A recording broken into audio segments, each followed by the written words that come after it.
Aujourd'hui, on réunit un peu les deux grands trésors du Québec, ses enfants et son patrimoine. Quel moyen de transport? Est-ce qu'il y a un feu ici, derrière? Seulement cette section-là va être mouillée. En fait, l'idée, c'est de sensibiliser les jeunes à l'existence d'une bibliothèque nationale pour qu'ils aient une idée du contenu des collections, de leur intérêt patrimonial. Et puis, on a aussi concocté pour eux une petite activité ludique. Donc aujourd'hui, on accueille l'école La Joie. On accueille en fait 3 groupes, ça fait à peu près 20 élèves à chaque fois.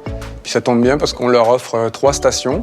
Dans la première, ils ont une petite exposition rien que pour eux, où on leur montre et on commente des documents anciens, principalement des cartes anciennes. Non, en fait, l'auteur nous montre un bateau japonais parce que il veut nous rappeler que de l'autre côté de ce grand continent qu'est l'Amérique... Les cartes géographiques qui sont montrées par Alban pendant les ateliers, c'est des cartes qui vont être vues en classe. Mais lorsqu'on les voit papier, on sent le grain du papier, on voit l'écriture.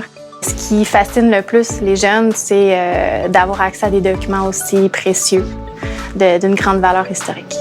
C'est des canons, exact. Des canons? Ça, cette petite ouverture, ça s'appelle un sabord. Le lien avec le programme scolaire est assez direct puisque le thème des transports dans le passé est abordé en univers social. Puis il y a un petit élément pédagogique, c'est que c'est pas purement magistral. Par exemple, à la station suivante, là on est vraiment dans l'interaction de type pédagogique telle qu'elle est préconisée à l'école généralement. C'est un petit jeu de questions-réponses avec des documents patrimoniaux qui ont été reproduits en format de carte postale.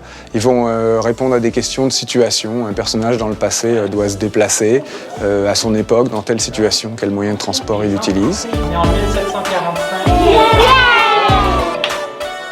Ensuite, ils visiteront un peu le Saint des Saints auquel les gens n'ont pas accès habituellement, qui sont les réserves de documents rares et précieux, de documents patrimoniaux. En venant dans les lieux puis en visitant la réserve, par exemple, ils comprennent l'ampleur de la tâche de conserver tous ces documents-là, anciens, rares et actuels. Papa, ça sert à quoi admirer des cartes postales? Oui, c'est une bonne question. Les jeunes sont très intéressés par la technologie, puis comme c'est des natifs numériques, ils comprennent que les documents, il faut les prendre en photo, entre guillemets, pour les mettre en ligne. Suite à la visite, on offre aux enseignants la possibilité de poursuivre l'exploration de l'univers BANQ avec des activités différentes, très variées. Donc, c'est une façon pour les jeunes de poursuivre cette activité, de retenir un peu ce qu'ils ont appris au courant de l'avant-midi.